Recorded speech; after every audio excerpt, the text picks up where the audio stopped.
Top Bed Talk. We're going to move on to the topic of obstetric anaesthesia and perioperative medicine in obstetric anaesthesia, particularly focusing on the perioperative management, or peripartum management, I should say, of anemia.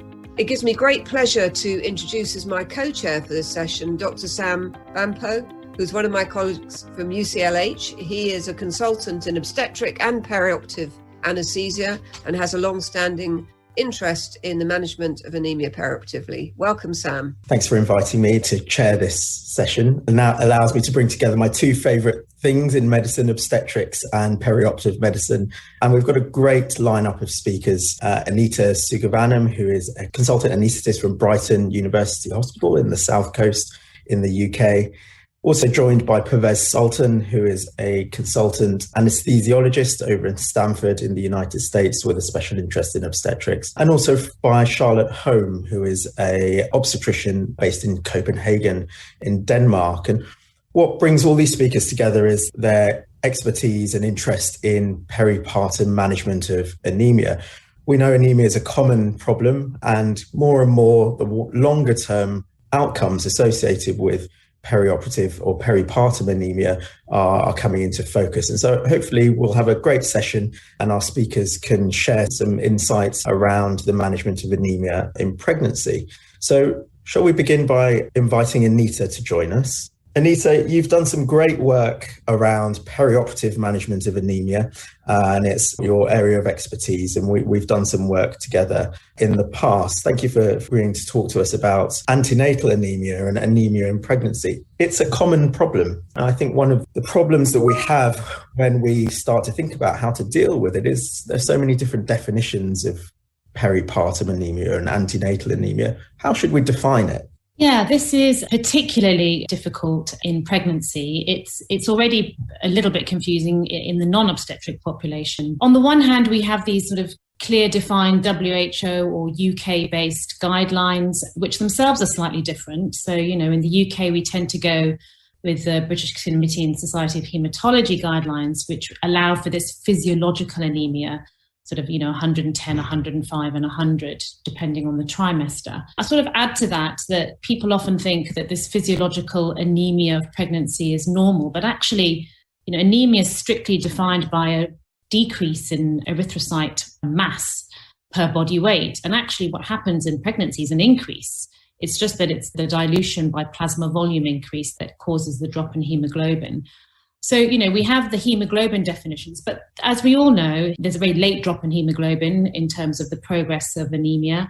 And we have these other markers that sort of show up earlier in iron deficient erythropoiesis. And the obvious ones that we probably know about are ferritin and transferrin saturations, and we tend to use those.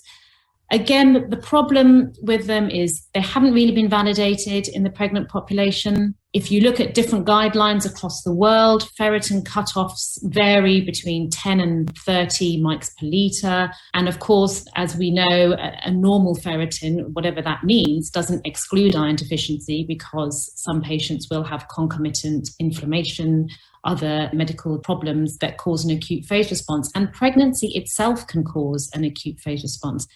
So it gets a little bit muddy, basically. If we look at minimum amount of iron that you need to get through the sort of increased requirements in pregnancy, then some studies show that a ferritin of 70 mics per litre is enough to deal with the increased requirements as you progress through the second and third trimesters.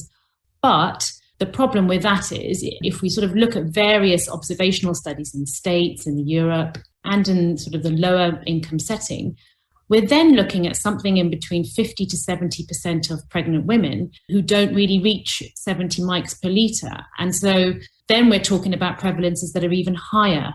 There are some great promising soluble biomarkers that are coming out. But the problem comes back to the point that antenatal care remains primarily in the community. And whilst we may come up with precise and accurate markers for iron deficiency, which is distinct from anemia, whether they can pragmatically be used in the community and in primary care is a completely different question. I think, generally speaking, in this country, we often find the most successful institutions that manage anemia are where the midwives are sort of monitoring this purely with hemoglobins and MCVs. So, it's tricky. It's very prevalent, and we're probably not catching most women.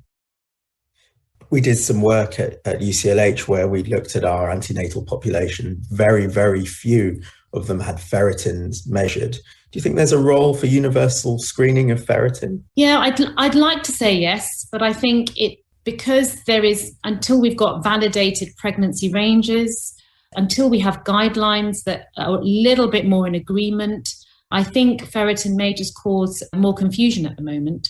I think ferritin combined with transferrin saturations may sort of increase your specificity and sensitivity for iron deficiency. I think on its own, it probably doesn't help that much unless it's low, very low. And I think, currently, I think in the UK, we're probably one of the only countries that does recommend ferritin measurements if pregnant ladies are sort of thought to be at risk of iron deficiency or other things like hemoglobinopathies. But most global guidelines don't mention it at all, really. If you're thinking a little bit more about the physiology of anemia in pregnancy, what do you think the role of hepcidin is in antenatal anemia? I know in early pregnancy, hepcidin levels tend to tail off and then they rise again in the peripartum period. Do you think it's a significant player in antenatal anemia? Yeah, it's interesting, isn't it? It's so much interest around this tiny peptide. We're able to measure it now. It won't be that long, I think, before hepcidin blockers, start coming into the market, certainly there in the research arena. As you quite rightly say, we know hepcidin drops in early pregnancy and then rises again. We know that iron deficiency and erythropoietin downregulate the expression of hepcidin. The honest answer, I think, to your question is we don't really know. Where we know very little is the role of hepcidin in the placental fetal iron homeostasis. Whilst iron deficiency is very common in pregnancy, the fetus prioritizes iron quite well. So there's massive upregulation of placental iron receptors. And there may be a role for hepcidin in that, because hepcidin rises in the second and third trimester, which is precisely where you see a huge increase in iron transfer to the fetus. But the honest answer is we don't know, or certainly, I don't know of the research that really looks at hepcidin in that pivotal second and third trimester. If we focus a little on clinical outcomes of antenatal anemia, what are the consequences? Does it matter? We talk about normal physiological anemia of pregnancy, and that implies that it's a normal occurrence. Are there adverse outcomes associated with antenatal anemia that we should worry about? Yeah, so the sort of normal response is a sort of observed pretty much across the board in terms of mammalian species, which is interesting. And the idea is that, the increase in erythrocyte mass increases oxygen delivery, but the increase in plasma volume prepares the woman for the expected blood loss, towards the end with hemorrhage during delivery. It also decreases plasma viscosity, again thought to be good for placental perfusion and delivery of oxygen. So there's biological plausibility for why it's good for you. The research around outcomes and antenatal anemia, and I say that because I think there's a difference between antenatal and postpartum anemia with this. But it's, for now, low quality and disappointing, I'd say. So, we don't really have hardcore data for mild iron deficiency and anemia being associated with adverse maternal outcomes. We certainly know moderate to severe anemia is associated with an increase in maternal mortality. There's also a pretty strong association with perinatal death, stillbirth, low birth weights, small for gestational age. But we're talking about moderate to severe anemia. And the biggest problem is, I think, a lot of this research is a mixed bag of low and middle income settings, as well as settings a bit more like ours. And so, as you can imagine, there's a lot of confounding factors there: global nutritional deficiencies, socioeconomic status, access to healthcare, all play a role. Severe anemia does seem to be associated with worse clinical outcomes. Mild anemia, I think we don't have the evidence really. I think iron supplementation does certainly increase hemoglobin postpartum. There are associations with fatigue and postpartum depression, but it is disappointing. So given the signals that there are for worse outcomes for antenatal anemia, granted that more research is needed to really tease out the detail there, And along with the huge prevalence of antenatal anemia, what do you think the best treatment strategy should be? Should we be giving all women oral iron? What about IV iron? Should we reserve treatment for those with the most severe anemia? It's a difficult challenge given the global prevalence in, as you mentioned, low middle income countries and higher income countries, and their access to resources like IV iron. What should we be doing? It's a difficult one. I mean, I think on the surface, it seems logical to universally supplement. Iron is pretty cheap. We're now so much better with how we prescribe it. We used to sort of dish it out 3 times a day with all the side effects of epigastric, discomfort and constipation. We now know a little bit more about the sort of interplay with vitamin C and gastric acid and other things that can impair, absorption, particularly in the low and middle income setting where it is so prevalent because you've got concomitant other infections and global nutritional deficiencies. It sort of would seem like a no-brainer, but it's not actually recommended in any sort of worldwide guidelines, universal supplementation. And it's difficult. I think some of the reasons that come up are, yes, iron is cheap, but it isn't free. There is a significant incidence of side effects. Some speculate over the risk of iron and infection, and that might not be a big problem where we live, but perhaps where there's a high prevalence of malaria and schistosomiasis, there's potentially an interplay. Free iron is good for bacterial growth and parasitic growth, particularly malaria, although that's never been borne out in studies. We're still sort of on the selective supplementation side of things. And that's really about identifying women at risk, education, and having a low threshold for prescribing it. So, it's I think a lot of obstetricians, and Charlotte will have an interesting opinion about this, do sort of universally recommend it, prescribe it, but that's not really in the guidelines yet. One of the things that we do know from the available evidence is that antenatal anemia leads to postpartum anemia, or it's certainly closely associated with postpartum anemia. And I think as our area of focus broadens in obstetric care, we're starting to recognise the longer term consequences of postpartum anemia and the effect on recovery for women having babies, particularly those with an antenatal history of anemia. This might be a good point to bring in Pervez. Pervez is a former colleague of mine at UCLH, and he has moved over to Stanford in the United States, where he's setting the world on fire in the world of obstetric anesthesia. And his particular area of interest is postpartum recovery, enhanced recovery, and measuring outcomes in the postpartum period. Hi, Pervez. Thanks for joining us. We're having an interesting chat about antenatal anemia and now starting to think about the effects on postpartum care, postpartum recovery. And I know this is a particular area of interest of yours, and we're starting to think more about how we can measure recovery in the postpartum period and how we can quantify the quality of recovery in the postpartum period. It's something we've been doing in perioperative medicine in the non-obstetric population for a long time. What are the sort of similarities between postpartum recovery and post-operative recovery? I've kind of spent the past few years really delving into what postpartum recovery is. And it's fascinating, really, that the fact that the global delivery rate is 140 million deliveries per year, but there is no accepted definition about what postpartum recovery is or what it entails. And that's partly because it is a complex construct or phenomenon. It means different things to different stakeholders, depending on whether they have any complications, the delivery experience itself, the healthcare setting in which they deliver in. But nevertheless, there are some similarities and some stark differences compared to non-obstetric surgical recovery. So the similarities are that in both obstetric and non-obstetric surgery, there's a process of tissue injury, an inflammatory response, which is either sterile or non-sterile, depending on whether a patient develops any infection or SIRS-type signs, followed by a period of tissue healing.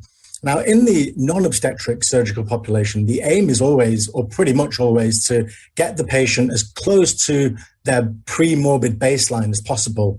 But in the obstetric setting, this just isn't an option because the woman is actually trying to figure out what the new baseline is, because they've got a new baby, which has its own emotional, social, and psychological processes of dealing with and getting used to new life with. All on the top of that, you're having to deal with chronic fatigue and sleep deprivation. So you can't actually return to a baseline because you don't know what your new baseline is. And having seen my wife go through this twice, definitely life is a lot different now compared to before she was pregnant. And so I actually started to look at what it was to recover. And the best way to do this is to actually interview stakeholders. So I spent most of last year interviewing obstetricians, maternal fetal medicine specialists, postpartum recovery nurses, outpatient community nurses, and patients themselves delivering from all different types of deliveries and experiencing all different complications. And we actually performed semi-structured interviews. We digitally recorded them, and we actually performed these interviews, and we undertook qualitative analysis. And it was really interesting to come up with what we proposed were different domains of recovery. So we have a paper just currently just been accepted by the British Journal of Obstetrics and Gynecology. We've basically defined recovery according to 13 different postpartum recovery domains. And these are just like simple things that seem like common sense, but actually just to get them together in one place, so these include things like physical function, medical and surgical complications, cognition, psychological morbidity, how the infant is doing as well in terms of their weight gain and things like that, and worrying about the infant's health, pain for the mother, psychosocial support, motherhood experience, feeding, breast health, sleep, fatigue, sexual function, and also appearance and cosmetic factors. But what we really need to do is start getting into the weeds of which of these are most important at different postpartum time points and how interrelated these things are. Ultimately, for each of these specific domains of recovery, we need to identify what the best measures are and whether there is a global recovery measure in terms of a patient-reported outcome measure that is able to comprehensively assess postpartum recovery. You did quite a lot of work on the QOR10, the OBS QOR10 questionnaire derived from the QOR40 questionnaire, which most perioperative doctors will be familiar with, developed by Paul Miles and his team. Tell us a little bit about the QOR10 and how we might be able to use it to start to measure the effects of things like postpartum anemia on recovery after childbirth. Yeah, so patient-reported outcome measures are really, really important. So what is a patient-reported outcome measure? It's basically just a survey instrument which is able to evaluate multiple domains of a patient's health through asking the patient some simple questions. Patient-reported outcome measures are now regarded as the gold standard for measuring post-operative recovery. They are invaluable quality improvement tools. They can be used to benchmark anaesthetist practice, surgical practice, but also practice between different hospitals. So we can actually use this as a way of good performing hospitals to disseminate their guidelines and protocols so we can all learn from each other. And also, interestingly, the NHS is one of the few places which has used patient-reported outcome measures to actually incentivize payments based on 6-week patient-reported outcome scores following elective hip and knee surgery, varicose vein surgery, and inguinal hernia surgery as well. So I was surprised that there wasn't one available specific to obstetrics. So we spent most of my time while I was at UCLH developing the obstetric quality of recovery 10 score. And the way that we developed it is that the QOR40 actually has lots of items which are more relevant for patients undergoing general anesthesia. So we removed those, things like post-operative sore throats, for example. We added in items more relevant to people who've had a neuraxial anesthetic, and also added in items related to having a new baby. Are you able to hold your baby, look after your baby, which are synonymous with a good obstetric recovery. And then we saw how these different items that made the shortlist correlated with a global health visual analog scale between 0 and 100, representing worst and best scores. And the 10 items that made it into the cut are pain, side effects such as nausea, vomiting, dizziness, shivering, comfort levels, ability to mobilize, hold the baby, feed the baby, feeling in control. So this OBS QOR10, for each of those 10 items, you the patient assigns a score between 0 and 10. So an overall score of 100 will represent the best possible recovery, and 0 will represent the worst imaginable recovery. So we've now actually validated this in both the UK, US populations, and actually we're just about to submit papers of translated versions of this from the Brazilian population as well. So we've validated it in over 1,000 patients now. It is able to distinguish between good versus poor recovery. It correlates with hospital length of stay after all modes of delivery, and also correlates with estimated blood loss and antiemetic use as well. So this is something that we can really start to think about as a way of assessing the quality of inpatient recovery for patients with and without postpartum anemia. So, I mean, we were talking about low and middle income countries, but there's actually evidence to suggest that postpartum anemia is prevalent in up to 50% of obstetric patients within the US. So it's quite a variable range depending on which studies you look at. But this is definitely a public health issue that needs to be addressed.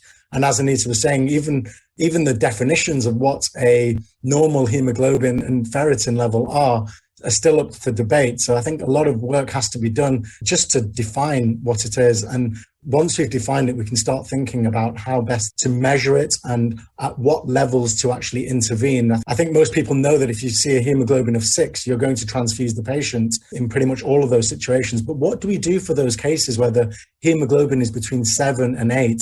And those are potentially the patients that may benefit from intravenous or oral iron therapy. Great. And Anita, you're doing a lot of work looking at functional outcomes in post-operative anemia in various populations. Have you found that turning towards patient-reported outcome measures might give us a better idea of the true impact of these post-operative anemia, or are we still relying on the more traditional outcome measures for trials to try and describe this? Yeah, it's a really interesting arena. And I think even now, if you look at ongoing trials, looking at oral or intravenous iron supplementation in postpartum or antenatal anemia, the vast majority are still using discharge hemoglobin or transfusion needs as their primary outcome. So that is disappointing. You can sort of see there's parallel streams in the obstetric and non-obstetric field. As Pervez is talking, this patient-related outcome measure, it is creeping in.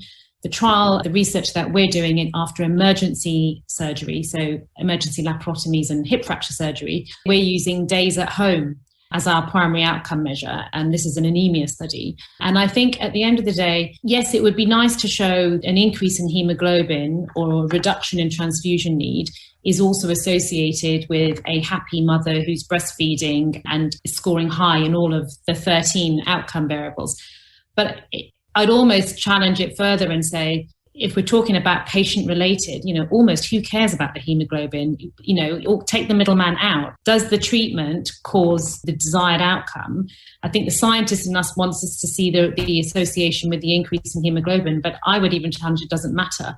And we know everything in medicine takes about 10 years, doesn't it? I think it's going to be another 10 years before we really see the trials that we want to see. But, it's never too late, so we need to start somewhere.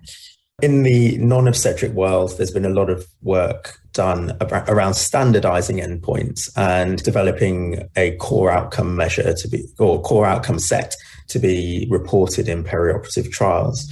Pervez, do you think there's a need for that in obstetrics? And what sort of outcomes should we be including in that? Is there a place for the QOR10 to be reported as a core outcome measure for all obstetric trials, particularly looking at functional outcomes, for example, after delivery? I think that's a fantastic idea, Sam. And with a focus on enhanced recovery after C-section, we've recently developed a core outcome set, which is just under review with the American Journal of Obstetrics and Gynecology. But I think having a core outcome set for postpartum anemia would be prudent.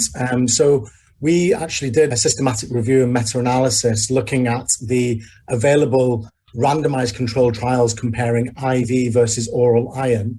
And I completely agree with Anita. We actually had to use our primary outcome measure of hemoglobin at 6 weeks, just because this is the most consistently reported outcome measure amongst these types of studies. but it may not be the most relevant because what does a difference in 1 gram per deciliter at 6 weeks actually mean to the patient, which was the primary outcome measure finding. The more interesting things are, does IV versus oral treatment and therapy impact depression, for example? So there's been recent work suggesting that there is a difference in Edinburgh depression scores. But once again, like if you have a difference in Edinburgh depression score of 8 versus 6, this may be a statistical significance, but what does it actually mean to the patient? After all, the Edinburgh depression scoring tool is just a screening tool, so it doesn't even diagnose depression. So theoretically, you should be actually interviewing the patients with a psychologist or a psychiatrist in order to determine in a binary outcome whether a patient has got postnatal depression. So from the 15 studies that we actually included in our meta-analysis, there was 3 studies that actually included fatigue as an outcome measure, but each of these 3 studies used different measures of fatigue. So we weren't able to pool the data in any way. We weren't able to perform any meta-analysis for the fatigue data or the depression data because studies use the Edinburgh Depression Score and SF36, which has a mental component to it, but it just highlights the heterogeneity amongst the studies. So developing a core outcome set would address this because people designing future studies would know that a group of experts have got together and they recommend that fatigue should be measured using PROM X, depression should be measured using PROM Y, and then that makes it much easier to pool data, and it makes future research efforts more efficient. And I mean, we can argue all day about what the best measure of a particular domain of recovery is, but until you actually do the systematic review and compare the measures and look at the different psychometric properties of each patient-reported outcome measure, then we just can't answer that question. And there is actually the COSMIN guidelines, which stands for the consensus-based reporting of instruments. And this is a 73-page document, which is available online, and it gives us step-by-step guides of how to assess how good a patient-reported outcome measure is. And it divides it into validity. Does it measure what you want it to measure? Reliability, is it reproducible? And how responsive the instrument is. In other words, does it change over time in a way that you would expect it to? So a lot of work is underway, and we're slowly getting there in terms of identifying what the best measures are for each recovery domain. But a core outcome set and working with the COMET, the core outcome measures in effectiveness trials, and using COSTAD recommendations. This is a real expanding space, and I think there's a huge potential for research opportunities and collaboration. So I think we should definitely go down that rabbit hole. And with the OBS-QOR10, it focuses primarily on the inpatient phase of the postpartum, or it's most sensitive in that period. We know that what we're realizing is a lot of the consequences of peripartum anemia manifests several weeks postpartum, such as the psychological consequences that we've talked about. Are there any other tools that we can use to measure the quality of recovery further down the line, or is OBS-QOR10 what we've got? It's a great point. I mean, when we actually developed the OBS-QOR10, my thought was, we've got this tool now, we can start using it in the outpatient population. But it soon became apparent that inpatient recovery is a completely different construct to outpatient recovery. And this is probably the case for someone who's undergoing a hip replacement or a laparotomy as well. We can't expect the patient to report the same importance of different domains in both the inpatient setting and the outpatient setting. And what we soon realized when we interviewed patients is that after they've had a baby, they often are running on adrenaline and they don't complain of sleep deprivation until a couple of weeks have passed. And certainly hormonal changes and the postpartum maternity blues that are kind of synonymous with a normal recovery almost, that happen around 2 weeks, are just not issues in the inpatient population. So I think you're absolutely right. OBS-QOR is an important measure for inpatient recovery. But when we start looking at outpatient recovery, we just performed one of these COSMIN systematic reviews where we looked at all the different measures which have evaluated more than 3 domains of postpartum recovery. And we whittled it down to the best performing ones, being number 1, the maternal concerns questionnaire, which evaluates 12 out of the 13 domains. However, it wasn't developed using very robust methodology, and it's not been validated beyond 2 weeks postpartum. And if we think about when most of our obstetricians are performing follow-up visits at 6 weeks, it's arguable how useful and generalizable the maternal concerns questionnaire is. The postpartum quality of life tool is a tool which was developed in China and then validated in Iran. And now this was developed using very robust methodology. However, there's been no translated English version, and there are some questions which have questionable relevance to the Western population as well. So that kind of leaves us with the World Health Organization Quality of Life Breath Score, which is probably the best well-known out of all the 15 measures that we identified in our systematic review that we've just published in JAMA Network Open. So this is a measure which has 28 questions, but once again, this was not designed specifically for the obstetric population. So it doesn't ask questions about kind of obstetric complications, maternal neonatal bonding, breastfeeding, and infant health. So I think there is room and an opportunity to design and develop a new patient-reported outcome measure, which is specifically designed to evaluate outpatient postpartum recovery. We know that a lot of the consequences of postpartum anemia we're starting to see several weeks down the line. And I'd like to, at this point, introduce Charlotte Holm. Charlotte is an obstetrician based in Copenhagen in Denmark and has done a lot of work looking at functional outcomes after postpartum anemia, looking at things like fatigue and postnatal depression, amongst others. Welcome, Charlotte. We've been talking about the wide-ranging effects of anemia on recovery after childbirth and how we should measure recovery and the outcome measures we've got available to us. Based on your work and your research, what do you think the significant effects of postpartum anemia are for the mother recovering from childbirth? So I listened with great interest to the pre-recorded presentations from my colleagues here in this session, and also from your discussion right now about patient-reported outcome measures. Because my experience was when we decided to do this randomized controlled trial for treatment of postpartum anemia, comparing all iron to intravenous iron. So we wanted to do this treatment and see an effect study. And we quickly ran into a lot of problems regarding what to use for the primary outcome. Because, as you mentioned, there are lots of studies comparing the hematological parameters. And that at that time point as well, that was what the Cochrane review recommended, to do studies with clinical outcomes. And that in itself could have been a PhD thesis to figure that out. But we did some research on the subject and found all the things that before really difficult to find questionnaires where you identify some of the issues you would expect to see a difference between the treatment groups and to really understand this group of patients post-delivery. We chose the multidimensional fatigue inventory for the primary outcome of physical fatigue. And we thought that that was the score at that point from general population that kind of, with the questions you would relate as a woman who just delivered, because all of the more general ones, they are done for cancer patients or patients with a chronic illness, and the question did not at all relate to a woman postpartum. At the other point, some of the questionnaires are also a lot of questions, and it needed to be some sort that also you can do postpartum and have the energy to do this in between breastfeedings and all the other things going on at that point. So we chose to use this physical fatigue score. But as well, we did look at mental health and use the Edinburgh postnatal depression.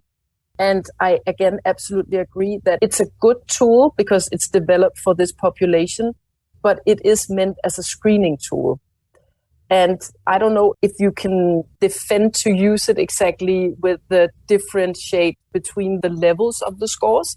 It's basically meant to screen and say, is this a woman at risk for depression? So it is really difficult. So I congratulate you on this work that you've done trying to develop some scores that we can use in the future for further research on the subject. Because what are the most important consequences? It's difficult to say, but I think mostly it is fatigue, and then it is probably the risk of postpartum depression.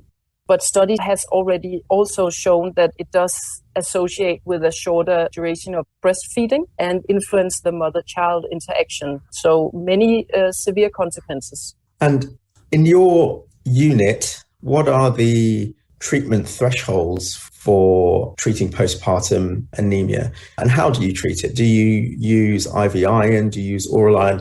Toby Richards gives a good talk, and he often talks about how the upregulation of hepcidin in the pro-inflammatory state almost renders the use of oral iron ineffective. And we know that hepcidin does start to increase during the delivery period. And there's an argument that the peripartum period could be analogous to a pro-inflammatory state.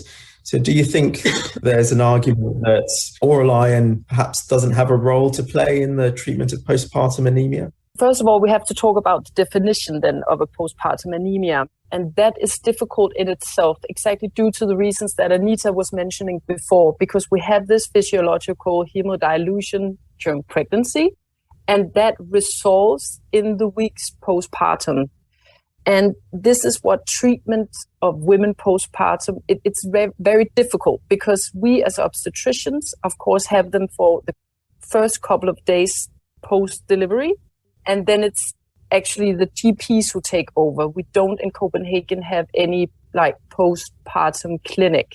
So the definition from the WHO is you use the gram per liter, right? So 100. But from day to day after delivery, this will change from the physiologically compensating of the hemodilution. So that in itself is difficult to kind of say who is in need and who will just regulate on their own. I am not sure. I understand the argument from Toby regarding the hepcidin, but if it's a huge issue postpartum, I'm not sure. I haven't seen any evidence for that.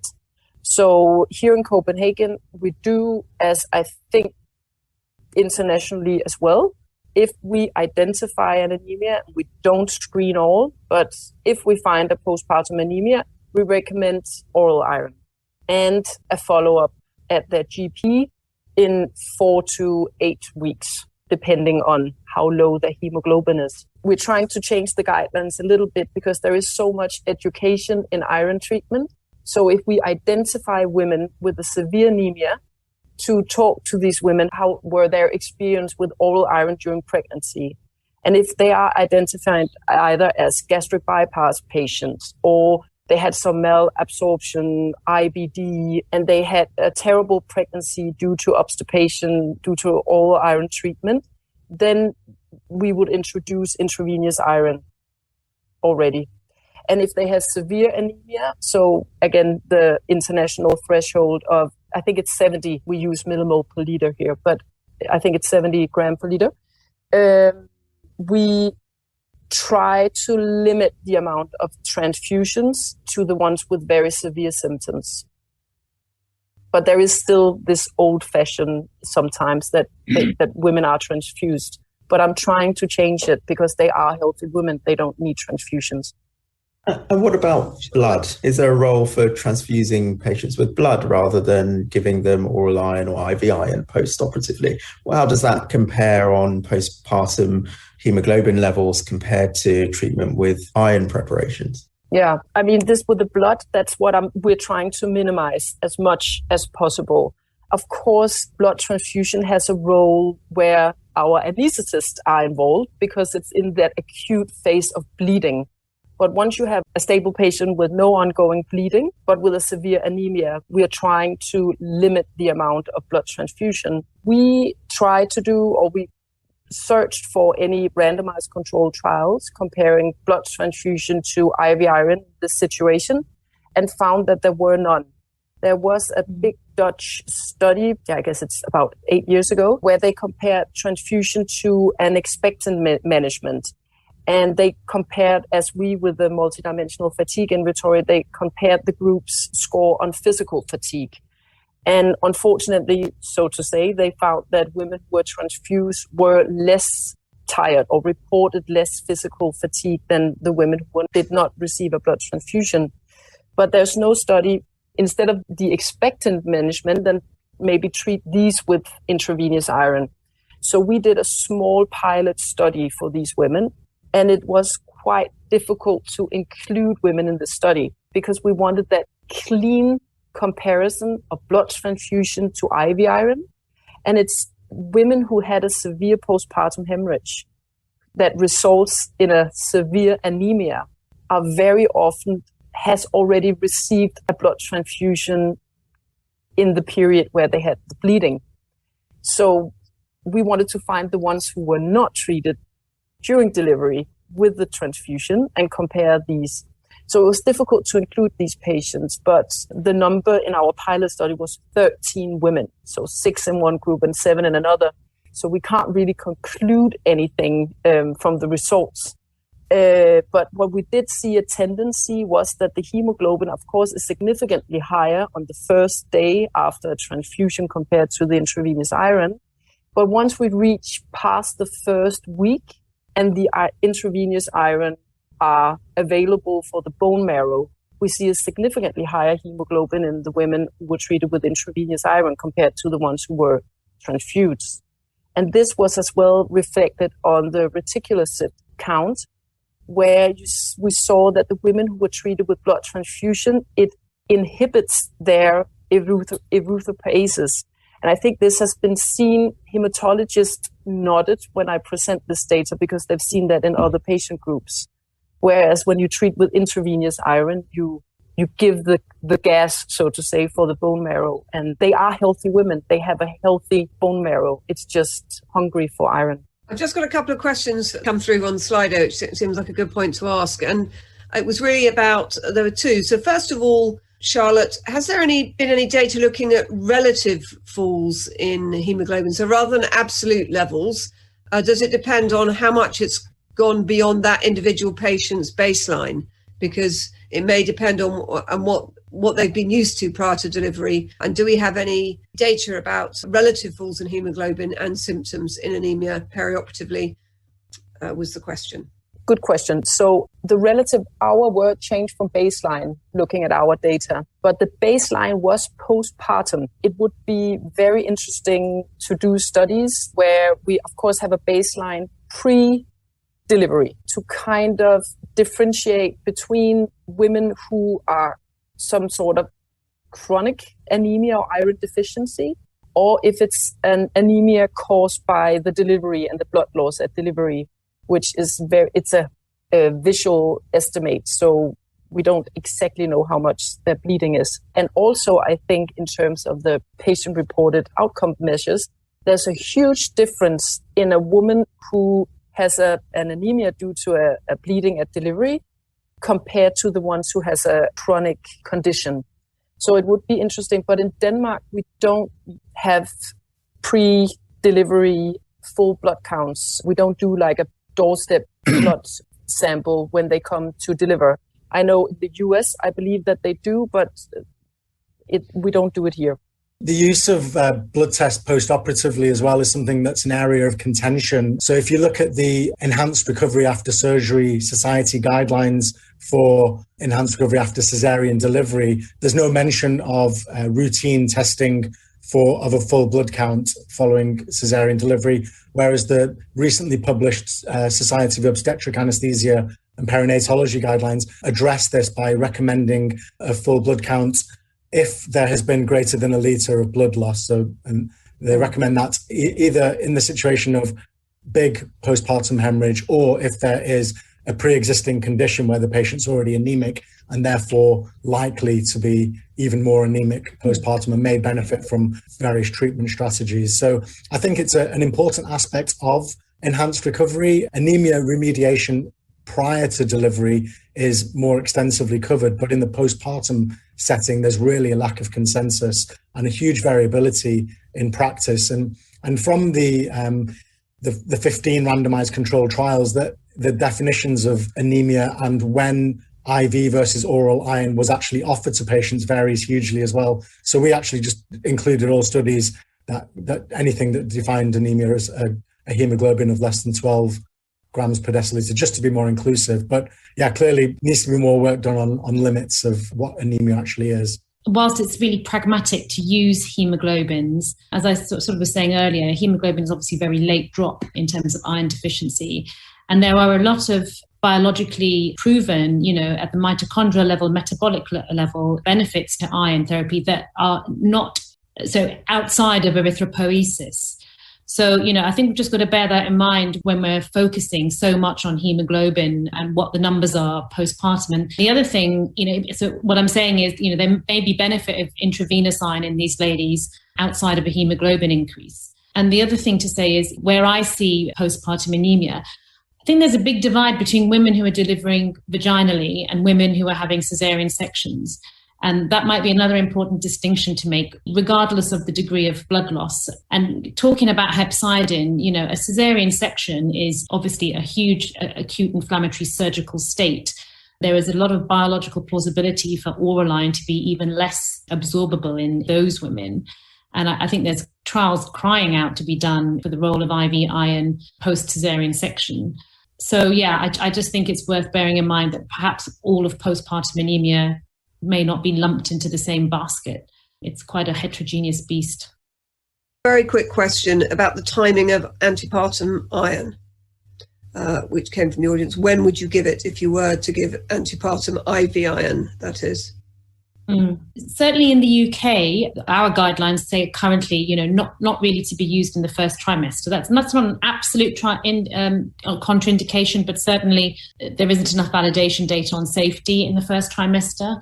So IV iron is indicated in the second and third trimesters, and we currently say it's reserved for women who don't respond to oral iron or who need a rapid increase, so in severe anemia, and certainly sort of beyond 34 weeks gestation if you need, again, even more of an indication for intravenous iron, sort of leading up to the delivery time, anticipated blood loss. There are obviously other special circumstances, Jehovah's Witnesses, people with blood types where you might not have easily compatible blood available for delivery. That might change. And I think, again, going back to the postpartum arena, I think there needs to be more research there, because I think there is a role there, probably even more important actually for intravenous iron, but we just don't have the evidence yet to have it routinely recommended, for women who have lost a certain amount of iron blood or who have a hemoglobin below a certain number. I think currently we suggest oral iron still, but I think that's a group where there needs to be research into intravenous iron potential. With an eye on the time, I think it's probably time to bring the session to a close. I'd like to thank all of the speakers for joining us today. It's been really fascinating discussion, and it's been really great to hear your insights and to engage in discussion around all of these really important issues that ultimately affect the outcomes for our patients, delivering on our labour wards. So thank you, Anita, and thank you, Charlotte. Thank you, Pervez. And thank you to my co-chair, Denny. Top Med Talk. Thanks for downloading Top Med Talk. Don't forget to subscribe via your podcatcher. Don't forget to check us out on social media. We're on Twitter, Facebook, LinkedIn and YouTube. And also, don't forget, Top Med Talk is the broadcasting arm of EBPOM, Evidence-Based Perioperative Medicine. We'd love you to find out more about that. If you check out ebpom.org, you can find low prices on some of the conferences we're organising around the world. Many of them are virtual and don't even involve you leaving your own home. Check out ebpom.org now.